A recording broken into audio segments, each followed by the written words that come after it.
I want to tell you how 20,000 remarkable young people from over 100 countries ended up in Cuba and are transforming health in their communities.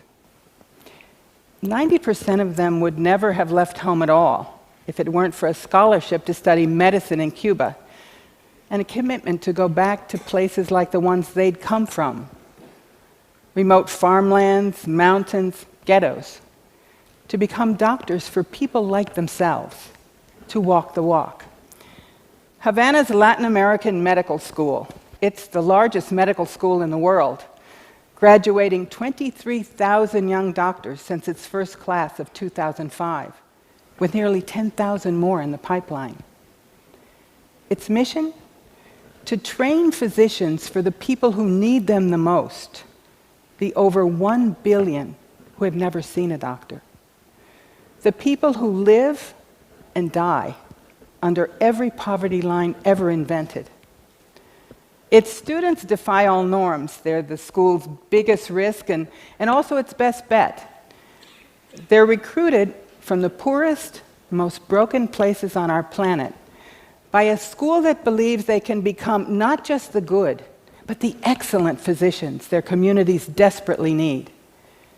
That they will practice where most doctors don't, in places not only poor, but oftentimes dangerous, carrying venom antidotes in their backpacks or navigating neighborhoods riddled by drugs, gangs, and bullets. Their home ground.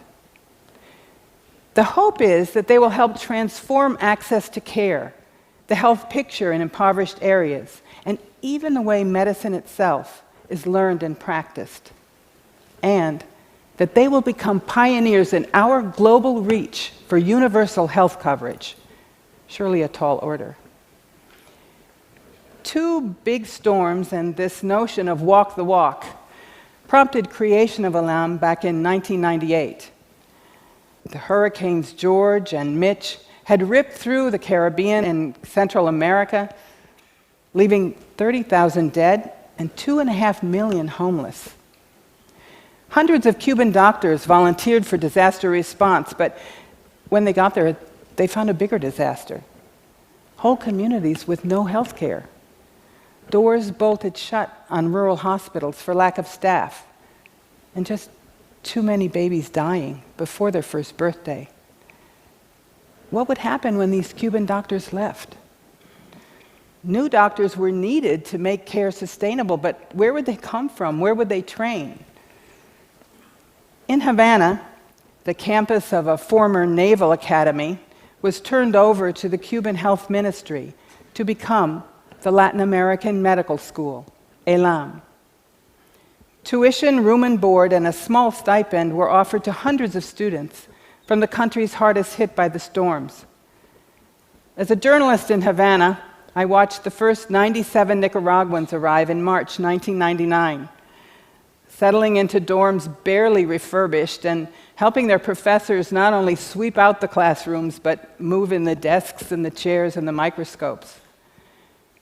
Over the next few years, governments throughout the Americas requested scholarships for their own students, and the Congressional Black Caucus asked for and received hundreds of scholarships for young people from the USA.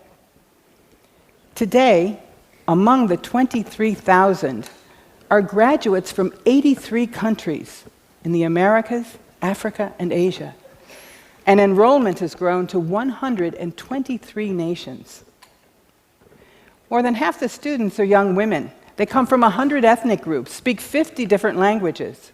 WHO Director Margaret Chan said, "For once, if you are poor, female, or from an indigenous population, you have a distinct advantage, an ethic that makes this medical school unique." Luther Castillo comes from San Pedro de Tocamacho, on the Atlantic coast of Honduras. There's no running water, no electricity there, and to reach the village you have to walk for hours, or take your chances in a pickup truck like I did, skirting the waves of the Atlantic. Luther was one of 40 Tocamacho children who started grammar school, the sons and daughters of a black indigenous people known as the Garifuna, 20% of the Honduran population. The nearest healthcare was fatal miles away. Luther had to walk 3 hours every day to middle school. Only 17 made that trip. Only 5 went on to high school, and only 1 to university. Luther, to Elam, among the first crop of Garifuna graduates. Just 2 Garifuna doctors had preceded them in all of Honduran history. Now there are 69, thanks to Elam. Big problems need big solutions, sparked by big ideas, imagination, and audacity, but also solutions that work. Elam's faculty had no handy evidence base to guide them, so they learned the hard way, by doing and correcting course as they went. Even the brightest students from these poor communities weren't academically prepared for 6 years of medical training, so a bridging course was set up in sciences. Then came language. These were Mapuche, Quechua, Guarani, Garifuna, indigenous peoples who learned Spanish as a second language, or Haitians who spoke Creole. So Spanish became part of the pre-med curriculum. Even so, in Cuba, the music, the food, the smells, just about everything was different. So faculty became family, Elam home. Religions ranged from indigenous beliefs to Yoruba, Muslim, and Christian evangelical. Embracing diversity became a way of life. Why have so many countries asked for these scholarships? First, they just don't have enough doctors. And where they do, their distribution is skewed against the poor. Because our global health crisis is fed by a crisis in human resources. We are short 4 to 7 million health workers just to meet basic needs. And the problem is everywhere. Doctors are concentrated in the cities where only half the world's people live, and within cities, not in the shanty towns or South LA. Here in the United States, where we have healthcare reform, we don't have the professionals we need. By 2020, we will be short 45,000 primary care physicians. And we're also part of the problem. The United States is the #1 importer of doctors from developing countries. The second reason students flock to Cuba is the island's own health report card, relying on strong primary care. A commission from The Lancet rates Cuba among the best performing middle-income countries in health. Save the Children ranks Cuba the best country in Latin America to become a mother. Cuba has similar life expectancy and lower infant mortality than the United States, with fewer disparities, while spending per person 1/20th of what we do on health here in the USA. Academically, Elam is tough, but 80% of its students graduate. The subjects are familiar, basic and clinical sciences, but there are major differences. First, training has moved out of the ivory tower and into clinic classrooms and neighborhoods, the kinds of places most of these grads will practice. Sure, they have lectures and hospital rotations too, but community-based learning starts on day one. Second, students treat the whole patient, mind and body, in the context of their families, their communities, and their culture. Third, they learn public health to assess their patients' drinking water, housing, social and economic conditions. Fourth, they're taught that a good patient interview and a thorough clinical exam provide most of the clues for diagnosis, saving costly technology for confirmation. And finally, they're taught over and over again the importance of prevention, especially as chronic diseases cripple health systems worldwide. Such an in-service learning also comes with a team approach.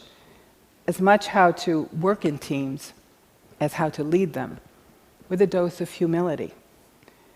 Upon graduation, these doctors share their knowledge with nurses' aides, midwives, community health workers to help them become better at what they do, not to replace them, to work with shamans and traditional healers. Elam's graduates, are they proving this audacious experiment right? Dozens of projects give us an inkling of what they're capable of doing. Take the Garifuna grads. They not only went to work back home, but they organized their communities to build Honduras' first indigenous hospital. With an architect's help, residents literally raised it from the ground up. The first patients walked through the doors in December 2007, and since then, the hospital has received nearly 1 million patient visits. And government is paying attention, upholding the hospital as a model of rural public health for Honduras. Elam's graduates are smart, strong, and also dedicated. Haiti, January 2010. The pain? People buried under 30 million tons of rubble. Overwhelming. 340 Cuban doctors were already on the ground long term. More were on the way, many more were needed. At Elam, students worked round the clock to contact 2,000 graduates. As a result, hundreds arrived in Haiti, 27 countries worth, from Mali and the Sahara to St. Lucia, Bolivia, Chile, and the USA. They spoke easily to each other in Spanish and listened to their patients in Creole, thanks to Haitian medical students flown in from Elam in Cuba. Many stayed for months, even through the cholera epidemic. Hundreds of Haitian graduates had to pick up the pieces, overcome their own heartbreak, and then pick up the burden of building a new public health system for Haiti. Today, with aid of organizations and governments from Norway to Cuba to Brazil, dozens of new health centers have been built, staffed, and in 35 cases headed by Elam graduates. Yet the Haitian story also illustrates some of the bigger problems faced in many countries. Take a look. 748 Haitian graduates by 2012 when cholera struck. Nearly half working in the public health sector, but 1/4 unemployed. And 110 had left Haiti altogether. So in the best case scenarios, these graduates are staffing and thus strengthening public health systems, where often they're the only doctors around. In the worst cases, there's simply not enough jobs in the public health sector, where most poor people are treated. Not enough political will, not enough resources, not enough anything. Just too many patients with no care. The grads face pressure from their families too, desperate to make ends meet. So when there are no public sector jobs, these new MDs decamp into private practice or go abroad to send money home. Worst of all, in some countries, medical societies influence accreditation bodies not to honor the Elam degree. Fearful these grads will take their jobs or reduce their patient loads and income. It's not a question of competencies. Here in the USA, the California Medical Board accredited the school after rigorous inspection, and the new physicians are making good on Cuba's big bet, passing their boards and accepted into highly respected residencies from New York to Chicago to New Mexico. 200 strong, they're coming back to the United States energized and also dissatisfied. As one grad put it, in Cuba, we're trained to provide quality care with minimal resources. So when I see all the resources we have here, and you tell me that's not possible, I know it's not true. Not only have I seen it work, I've done the work. Elam's graduates, some from right here in DC and Baltimore, have come from the poorest of the poor to offer health education, and a voice to their communities. They've done the heavy lifting. Now we need to do our part to support the 23,000 and counting, all of us, foundations, residency directors, press, entrepreneurs, policymakers, people need to step up.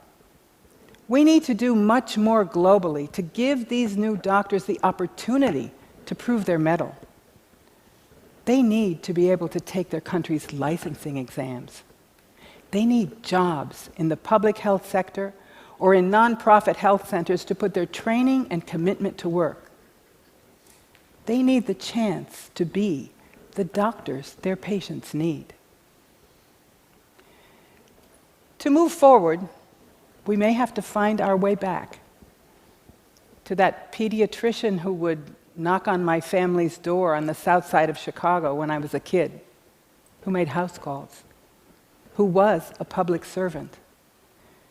These aren't such new ideas of what medicine should be. What's new is the scaling up and the faces of the doctors themselves. And a LAM graduate is more likely to be a she than a he. In the Amazon, Peru, or Guatemala, an indigenous doctor. In the USA, a doctor of color who speaks fluent Spanish. She is well-trained, can be counted on, and shares the faith and culture of her patients. And she deserves our support, surely, because whether by subway, mule, or canoe, she is teaching us to walk the walk.